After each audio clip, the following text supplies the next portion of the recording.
Hi guys, today I'll be playing Frostbite.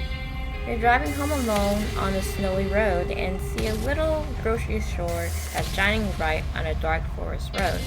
And you decide to stop by there just to ride out the storm and get some supplies. It's a little finger, or a severed finger. Everyone has a name. What's yours? Well, let's put a name in. Okay, let's see here.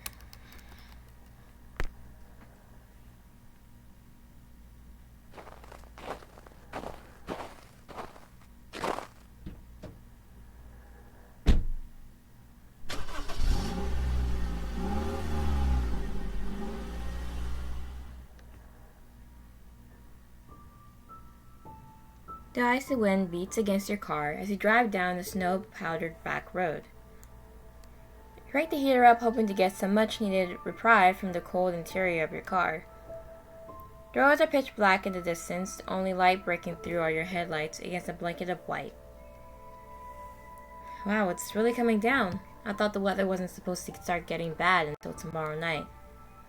The road's already getting so icy. Maybe I should pull over and check the map? You fumble with the glove box, trying not to take your eyes off the road, but your thick, knitted mitten snags on the latch. You tug at it and you can feel a thread getting pulled.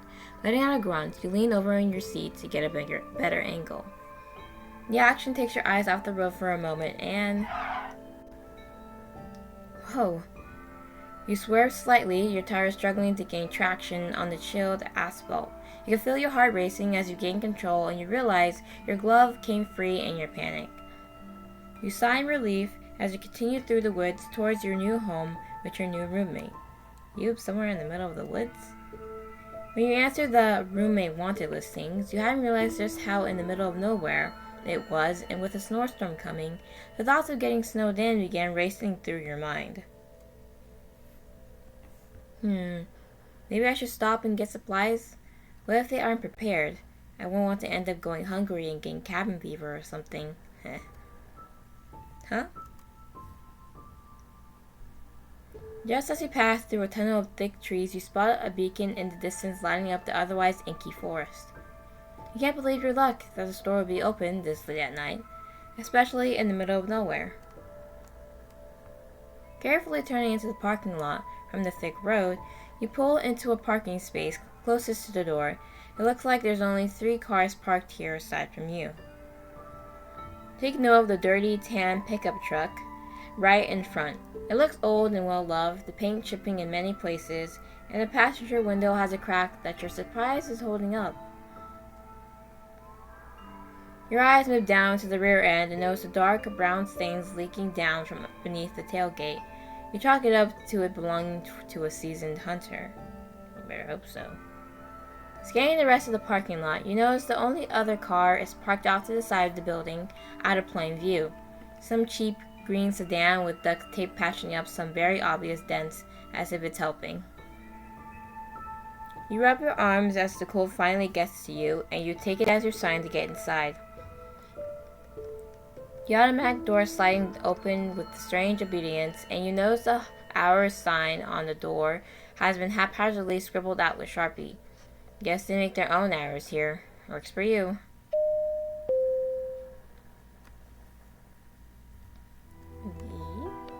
As you walk into the store, you notice it's not much warmer than outside. Disappointing, but at least there's no wind. You tie your coat a bit more around your shoulders and take a look around. It's a pretty normal store, exactly what you expect for a place that's so out of the way. The aisles look well stocked enough for you to get everything you need for the next few days. And it looks like they even have a toiletry section. The last thing you notice is the bored-looking cashier. It looks like he'd rather be anywhere else, and you can't blame him. He's just as bundled up, even though he looks more used to this weather than you. His name tag is visible enough to read, and you notice his name is Vic. Consider what it's short for a moment before he glances up at you with an annoyed look in his eyes before looking back at his magazine. I get you don't want to be here, but that's kind of rude. Hey, out-of-townie, you gonna buy something or just stand there? Because if you're gonna stand there, I might as well give you a job as a coat rack. His curt rudeness catches you off guard, and you hesitate to respond. He doesn't really seem like the type to care if you talk back anyway, as you watch him slowly flip through the pages of his magazine. Oh, yeah, sorry. Do you know which aisle the meat is on? I'm kind of in a hurry to get out of here before the snow gets worse. You stand and wait expectantly for an answer as Vic flips another page as if he didn't say anything at all.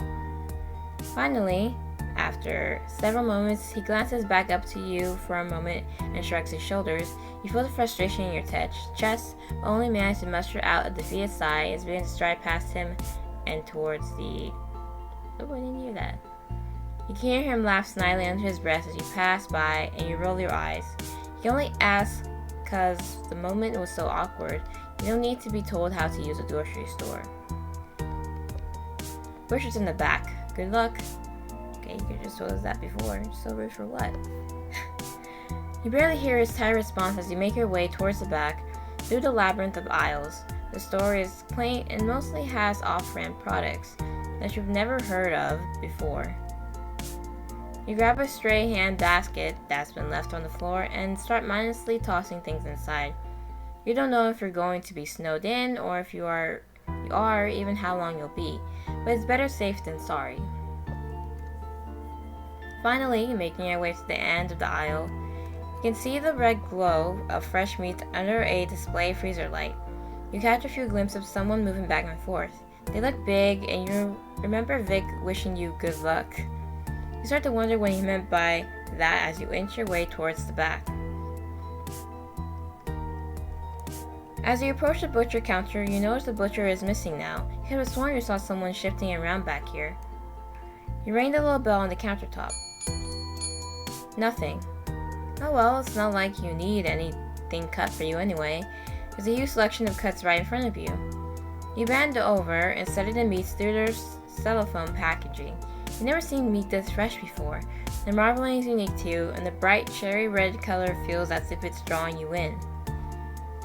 There's so much of it too. The open freezer is almost spilling over with packages of all different cuts, the names of which have been handwritten on each in sloppy script. You can't imagine that such a small town has this much demand for meat. You never know. You're so swept up in the grocery space, you didn't notice the huge man that's now eyeing you over the counter like a hungry wolf. Like what you see, honey? You jump at the sudden vocalization and take a step back as you take in the visage of the man before you. He's big, real big. You feel intimidated immediately, but can feel your cheeks heat up as your eyes drip down to his big muscular arms. He definitely works out. You almost notice all the scars covering his body from head to toe. You can't help but wonder where they came from, but you know it will be rude to just ask. Well, yeah, that's pretty weird to ask. As if reading your mind, the man chimes up. Taking in the good, sweetheart, don't be nervous. I know I look big and scary, but I promise you I'm as gentle as a lamb. I'm Tate Frost. You look like you ain't from around here, are ya?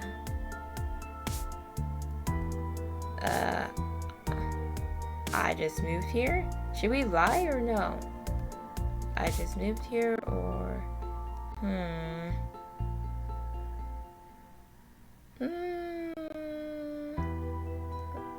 Let's just say I'm from around here. Yeah. You're not about to give a stranger any information about you. He might seem nice, but you don't know him at all. It'd be better to be safe. My bad. Oh, I've lived here my whole life. Yeah, just a bit down the way, you know. I'm just picking up groceries for my family from the big storm. Honestly, they're probably wondering where I am. Oh, you're a pretty little liar, huh? His sudden forwardness catches you off guard, and you struggle processing if you really just said that or not. What? I'm sorry, I don't think I caught that. I'm just fooling with ya. I've been living here a bit, and I think I would have seen you around by now. Don't you think? It's okay, wouldn't have done the same thing probably if I was you. pretty little thing like you out here in the middle of nowhere, the big bad wolf and all, you're just being safe, aren't you, right? You can feel the blush on your face growing hotter at the sound of his rough, low voice mixed with your embarrassment. It's enough to make the hairs on your arms stand up as you shuffle nervously for what to say to him. He managed to call your bluff with ease, and now you feel a little stupid for lying in the first place. Well, you're a terrible liar. It's not like telling him you're new in town would have given him crucial information. You start to relax a bit as his warm voice puts you a little at ease. You've been on the edge since you moved states. Being so far from friends or family has been rough. So, what's a cute thing like you doing out here so late anyway?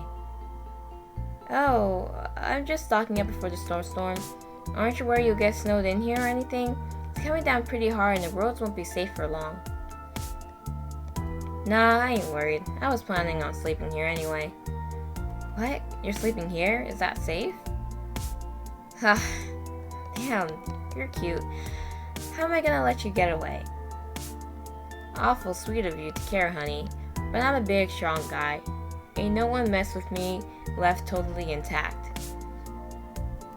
Ain't nothing to concern yourself over, sweetheart. Tate's voice dripped with a cold yet confident malice that felt as if it were drawing you in, making you more and more curious of just what this man was capable of. Don't be curious, I won't have a conversation, I'll just quickly take myself and leave. How people have conversations with people, random people they meet. You can feel in the back of your mind to leave, to pick up on danger, but there was something about him that made you feel strangely comfortable. You considered giving him your phone number. What? That would probably be a mistake. You've always been a bit overly cautious, and you're pretty sure this grocery store is the closest one to your new home. It'd be best to get to know him a little better, maybe chat with him whenever you bought groceries. You thinking about something, my Shah? What does that mean? Is that like... Okay, you're looking awful deep in thought. Tate's husky voice snapped you back to reality, and you gathered your thoughts. It was starting to get late, and you had better get your supplies and get going. You'll definitely be coming back soon. Oh, right. I better get moving. I totally forgot about the snowstorm and everything, but I'll be back. I don't live far from here, and I'd love to maybe get to know you better. What was that thing you said, Shah? I'm guessing that's like some type of slang for friend, right? Oh, okay, I get it now. My God, you're adorable, you know that? I really could just eat you up. No, honey. Shah is essentially Cajun for sweetheart, or something I think is too cute. Cajun for sweetheart. I've heard that before. But from where? What part of the United States is that? It may have been freezing in this grocery store, but you could no longer tell with how hot your body felt. A wave of embarrassment mixed with lascivious shyness surging through your body. This guy was coming on strong. The part of you really liked it. You're Cajun? I guess that explains your accent. How long have you been here? You don't seem like the type to move up to New England. It's pretty cold compared to down south and all. Oh yeah, there's no southern states. My body's pretty warm naturally, so the cold doesn't bother me all too much. Yeah, the guy's wearing a tank top. I just noticed he's wearing a whole tank top. I've been here for a few months, give or take, but I move around a lot. Got into a little trouble back home. Weren't nothing big like jail time, but I was feeling it was time for a change.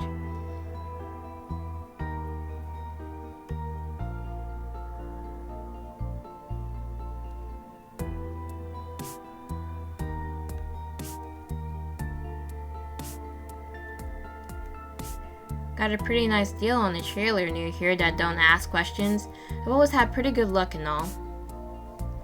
I'm feeling pretty lucky tonight too, getting to meet y'all and all. You smile up at him and shift your feet slightly. The more you talk to him, the more drawn in you feel, and you know if you don't stop now, you might just be spending the night here with him. Reaching towards the ample selection of meats, you toss a few of the reddest cuts you see in your basket. You still can't believe how beautiful all these cuts are, and you're excited to try them for dinner.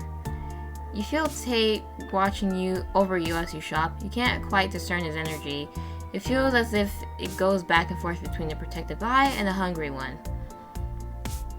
Standing up straight again, you make eye contact with the man you hope to get to call your friend and lift your basket up for him to see in a gesture of farewell.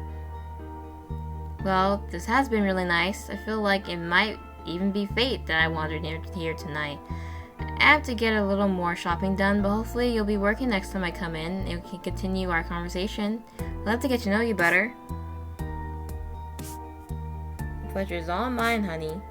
Maybe next time I can show you the fresher meat we keep in the freezer? Yeah, even fresher meat.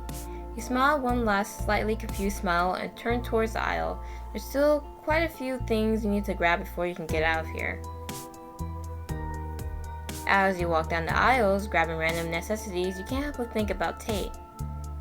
He's still mysterious, yet charming, and well, you can't get his physique out of your mind either. You're really hoping something more will come of this. You aren't exactly looking for a relationship, but who knows where this could lead. You're so preoccupied in your thoughts, you hardly notice your basket is now totally full and the last item you grab clatters loudly onto the floor. You curse a little under your breath as you reach down to grab it, a little embarrassed that you let your mind wander for so long on Tate. I guess that's your signal to leave at least. You make your way up to the register and place your basket on the counter. You glance around the front of the store, but Vic doesn't seem to be anywhere around. Maybe he's sleeping in the back or something, you think as you roll your eyes. Hello, Vic? Anyone? I'm ready to check out. That's weird.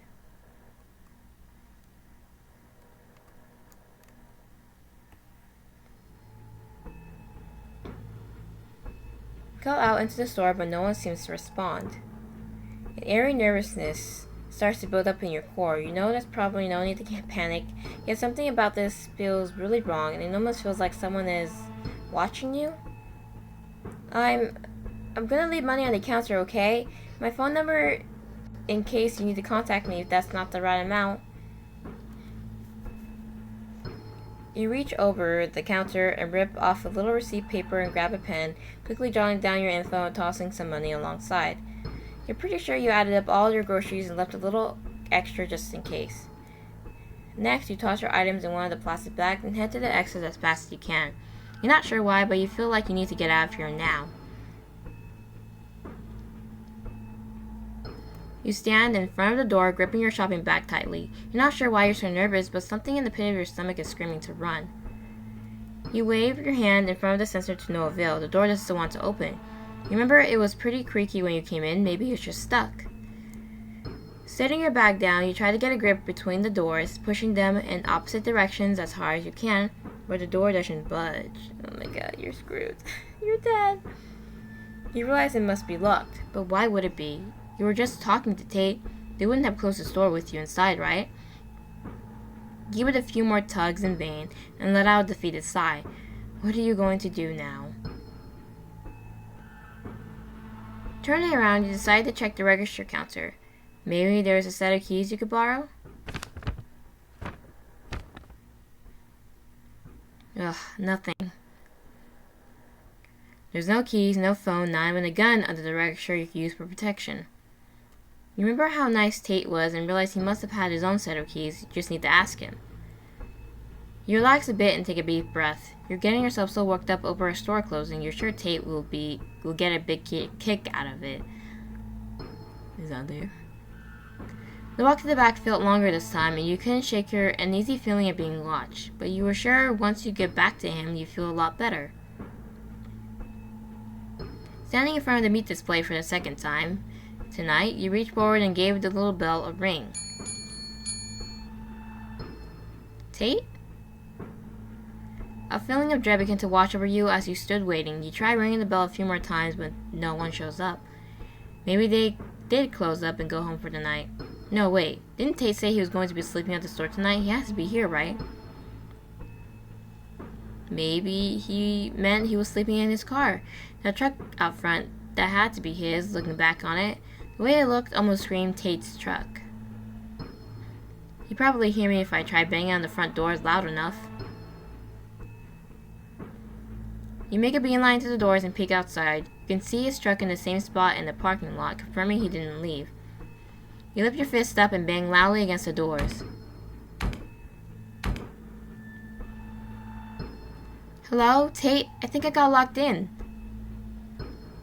You stand expectantly for a few moments before feeling your heart sink. You take a couple of steps back, but bump into something soft and warm. Aw, what's the matter, little rabbit? Feeling a bit trapped? You wheel around and come face to face with the man you've been searching for, but before you had a chance to react... Oh. Yeah. We got bashed in the head.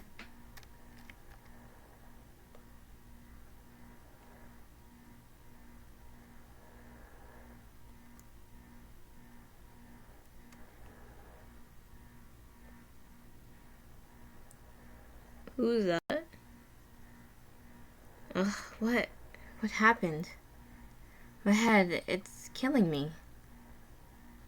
You blink your eyes a few times, trying to adjust to the darkness surrounding you. You can barely make out anything. The first thing you notice as your body wakes up is how cold you are. You can see your breath as you shakily breathe out. Hello, is anyone there? We got kidnapped. Are we gonna made to meet? I feel like that's what's gonna happen.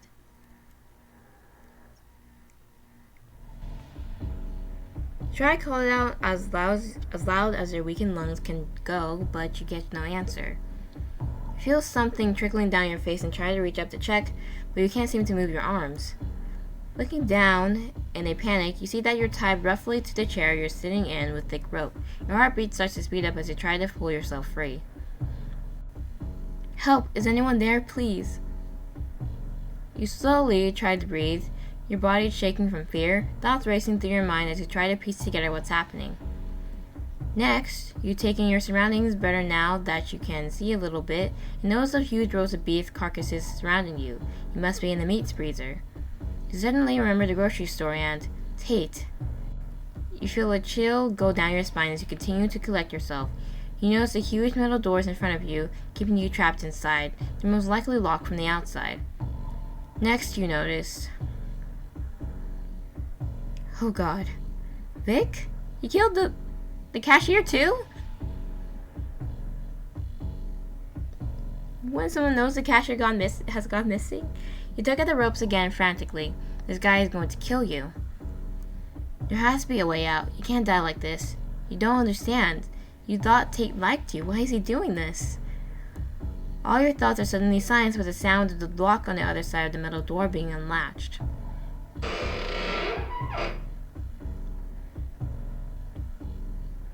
Good morning, my Shaw. Get a good rest? You stared up at Tate as he leaned into the doorway, his usual nice demeanor feeling so much more sinister now. Unable to speak out of fear, your eyes darted around the room for anything that could help you get out of this. Hey, don't stress yourself. I made sure you were nice and secure, so just sit back and relax. You watch as Tate produced a deck of cards from his pockets, shuffling them expertly before holding up his hand, the back facing you mysteriously. Oh my god, do we have a choice? No, I got a whole lot of fun planned for you, my Shaw. So...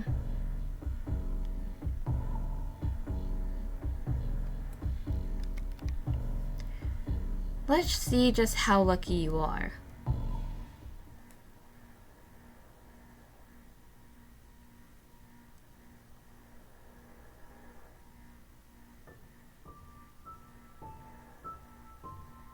Thank you for playing our demo. Oh, it was just a demo? Oh, man.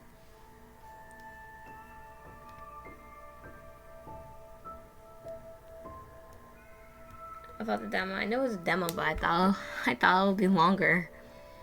Oh, well, that's the demo for Frostbite. So that guy is killing people and butchering them for meat. Well, it explains why the meat was looks so fresh and there was abundance of it. I don't know why he does this though. I don't know why he doesn't think he'll get caught. but we'll just have to wait and see in the actual full game. So thank you guys so much for watching this video. Bye!